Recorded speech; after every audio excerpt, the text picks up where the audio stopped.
ఈ నగరం అంతర్జాతీయ నగరాల సరసన నిలిచి అంతర్జాతీయ పర్యాటక కేంద్రంగా మారుతుంది. తెలంగాణ ఉద్యమ ఆకాంక్షలలో అత్యంత కీలకమైన ఉద్యోగ నియామకాల భర్తీకి ప్రజాప్రభుత్వం అత్యంత ప్రాధాన్యతనిచ్చింది. గత ప్రభుత్వం నిరుద్యోగుల జీవితాలతో చెలగాటం ఆడింది. టీజీపీఎస్సీ ద్వారా నిర్వహించే అత్యున్నతమైన గ్రూప్ 1, గ్రూప్ 2 పరీక్షలను సమర్థవంతంగా నిర్వహించలేక పరీక్షా పత్రాలు లీక్ కావడంతో రాజ్యాంగబద్ధ సంస్థ అయిన టీజీపీఎస్సీ నవ్వుల పాలైంది. గత ప్రభుత్వ నిర్లక్ష్యానికి ఎందరో నిరుద్యోగులు ప్రాణాలు కోల్పోయారు. ఈ ప్రభుత్వం అధికారంలోకి రాగానే యూపీఎస్సీ స్థాయిలో టీజీపీఎస్సీని పునర్వ్యవస్థీకరించి నిరుద్యోగుల ఆకాంక్షలను గుర్తించి ఇప్పటి వరకు 67,763 మంది నిరుద్యోగులకు నియామక పత్రాల్ని అందించడం జరిగింది. తెలంగాణ రాష్ట్రంలోని బడుగు బలహీన వర్గాలకు అండగా నిలిచేందుకు వీలుగా రాష్ట్రంలో సివిల్స్ సాధించే లక్ష్యంతో పోటీ పరీక్షలకు సన్నద్ధం అవుతున్న విద్యార్థులకు అండగా నిలిచేందుకు రాజీవ్ సివిల్స్ అభయహస్తం పథకాన్ని ప్రభుత్వం అమలు చేస్తుంది. ఈ పథకం ద్వారా ఈ సంవత్సరం ప్రభుత్వ రంగ సంస్థ అయిన సింగరేణి సంస్థ సిఎస్ఆర్ నిధుల ద్వారా సివిల్స్ మెయిన్ పరీక్షలకు హాజరైన 202 మంది అభ్యర్థులకు ₹1,00,000 చొప్పున ఆర్థిక సహాయం అందించింది. ఈ సహాయం అందుకున్న అభ్యర్థుల్లో 51 మంది ఇంటర్వ్యూలకు సెలెక్ట్ అయ్యారు. వారికి అదనంగా ₹1,00,000 ఆర్థిక సహాయాన్ని అందించాం. వారిలో 20 మంది యూపీఎస్సీ సివిల్ సర్వీసెస్ ఫలితాల్లో మంచి ర్యాంకులు సాధించి తెలంగాణ రాష్ట్ర యువత తమ సత్తాను చాటి చెప్పారు. తెలంగాణ రాష్ట్రంలో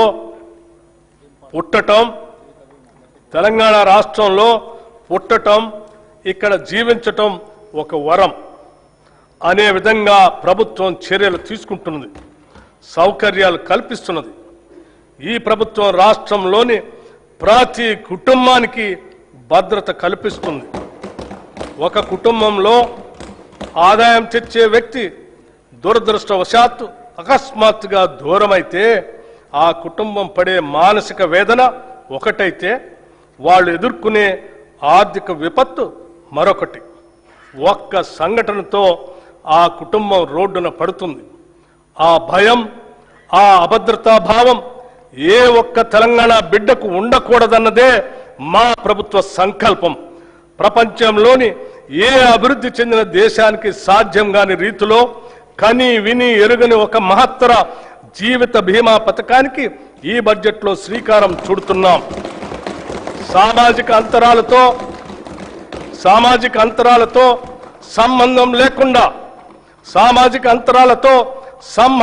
లేకుండా పేద మధ్యతరగతి ధనిక అనే తేడా చూడకుండా రాష్ట్రంలోని 1,15,00,000 కుటుంబాలకు ప్రతి కుటుంబానికి ₹5,00,000 జీవిత బీమా అందించే విధంగా జూన్ 2, 2026 నుండి ఇందిరమ్మ కుటుంబ జీవిత బీమా పథకంను నూతనంగా ప్రవేశపెడుతున్నాం.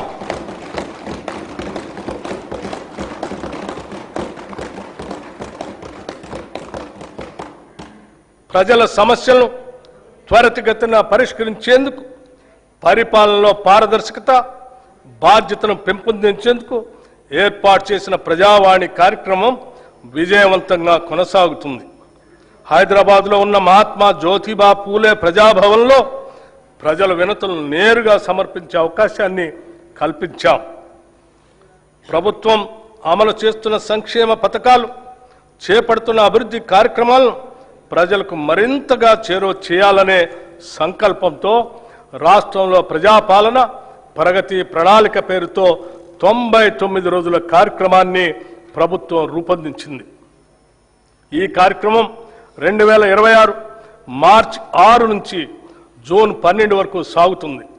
గ్రామ, మండల, నియోజకవర్గ, జిల్లా మరియు రాష్ట్ర స్థాయిల వరకు పరిశుభ్రత, ఫైళ్ల క్లియరెన్స్, ఆరోగ్యం, రోడ్డు సేఫ్టీ, సంక్షేమం, పిల్లల భద్రత, డ్రగ్స్ కు నో, రైతు సంక్షేమం, వ్యవసాయం, విద్య, యువత, క్రీడలు, మహిళలు, పర్యావరణం వంటి 10 అంశాలతో కూడిన ఈ కార్యక్రమాన్ని ప్రజాప్రతినిధులు, జిల్లా అధికారులు, స్వయం సహాయక సంఘాల మహిళలు మరియు పౌర సమాజ సంస్థల భాగస్వామ్యంతో అమలు చేస్తున్నాం. గత ప్రభుత్వం అట్టహాసంగా తెచ్చిన ధరణితో రైతులు అలివికాని కష్టాలు ఎదుర్కొన్నారు. ఈ భూ సమస్యలకు శాశ్వత పరిష్కారం కోసం ప్రభుత్వం తెలంగాణ భూభారతి చట్టం 2025ను అమలు చేసింది. ఈ చట్టం ద్వారా ప్రత్యేకమైన భూమి గుర్తింపు వ్యవస్థతో పాటు ఆర్టిఫిషియల్ ఇంటెలిజెన్స్ ఆధారిత భూమిత్ర చాట్ బాట్ను కూడా ప్రవేశపెట్టింది. గ్రామ స్థాయిలో భూ పరిపాలన బలోపేతం చేయడానికి 5010 గ్రామ పాలనా అధికారులతో సహా 8900 మంది సిబ్బందిని నియమించాం. అదనంగా 5520 లైసెన్స్డ్ సర్వేయర్లు తమ సేవలను అందిస్తున్నారు. ఈ సంవత్సరం 3,76,000 కొత్త పట్టాదారు పాస్బుక్స్ జారీ చేయబడ్డాయి. భూభారతి చట్టం అమలులో భాగంగా రిజిస్ట్రేషన్, రెవెన్యూ, సర్వే సేవలను ఒకే వేదికపై తీసుకుని వచ్చాము.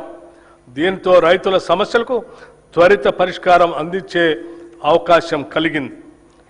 పార్లమెంట్, అసెంబ్లీ, నియోజకవర్గాల పునర్విభజన, పంచాయతీలు, పట్టణ స్థానిక సంస్థల ఏర్పాట్లు, రిజర్వేషన్ల అమలు వంటి ప్రజాస్వామ్య ప్రక్రియలకు మూలాధారమైన జనగణనను డిజిటల్ విధానంలో నిర్వహించేందుకు ఏర్పాట్లు ముమ్మరంగా సాగుతున్నాయి. తెలంగాణ రాష్ట్రం ఏర్పడిన తర్వాత జరుగుతున్న మొట్టమొదటి జనగణన ఇది.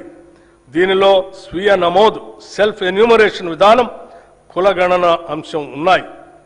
మొదటి దశ జనగణన 2026 మే 11 నుండి జూన్ 9 వరకు నిర్వహించబడుతుంది. Self enumeration